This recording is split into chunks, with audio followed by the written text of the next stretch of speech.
ചില കാര്യങ്ങൾ നമ്മുടെ ലൈഫിൽ നടക്കുമ്പോൾ നമ്മൾ കുറേ അങ്ങ് സന്തോഷിക്കാറുണ്ട്. ചിലപ്പോൾ നമ്മൾ ലൈഫിൽ എന്തെങ്കിലും അച്ചീവ് ചെയ്യുമ്പോഴാവാം, അല്ലെങ്കിൽ ചില വ്യക്തികൾ നമ്മുടെ ലൈഫിലേക്ക് വരുമ്പോഴാവാം, അങ്ങനെ എന്തുമാവാം. ആ ഒരു സന്തോഷത്തിന്റെ ആവേശത്തിന്റെ ഇടയിൽ നമ്മൾ മറന്നുപോകുന്ന ഒരു കാര്യമുണ്ട്. Everything is temporary.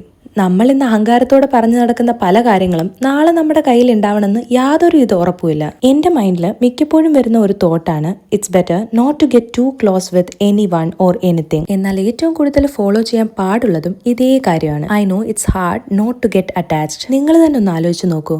നമ്മൾക്ക് എന്തെങ്കിലും ലൈഫിൽ കിട്ടുമ്പം അമിതമായി സന്തോഷിക്കുകയാണെങ്കിൽ അതേ കാര്യം നഷ്ടപ്പെടുമ്പം നമ്മൾ അമിതമായി സങ്കടപ്പെടുകയും ചെയ്യും. അതുകൊണ്ട് തന്നെ എന്തെങ്കിലും കാര്യത്തിന് വേണ്ടി ഞാൻ ഓവറായിട്ട് അങ്ങ് സന്തോഷിക്കുകയാണെങ്കിൽ ഞാൻ എൻ്റെ മൈൻഡിനെ പറഞ്ഞു പഠിപ്പിക്കുന്ന ഒരു കാര്യമുണ്ട്, ഇതിനൊന്നും ഒരു നിലനിൽപ്പും ഇല്ലാന്ന്. നമ്മുടെ കൂടെയുള്ള വ്യക്തികളോ നമ്മുടെ കയ്യിലുള്ള വസ്തുക്കളോ നാളെയും നമ്മളെ ഇതേപോലെ സന്തോഷിപ്പിക്കുമെന്ന് യാതൊരു ഉറപ്പുമില്ല. അതേപോലെ നമ്മുടെ കൂടെ ഉണ്ടാവുമെന്നും ഒരു ഉറപ്പുമില്ല. അതുകൊണ്ട് അമിതമായിട്ട് സന്തോഷിക്കാൻ നിൽക്കേണ്ട. കാരണം അത് നഷ്ടപ്പെടുമ്പം നിങ്ങൾ അമിതമായിട്ട് സങ്കടപ്പെടാനും നല്ല ചാൻസ് ഉണ്ട്. അപ്പോൾ അത്രയൊക്കെയുള്ള കാര്യങ്ങൾ. ഇനി നമുക്ക് പിന്നെ കാണാം. ബൈ.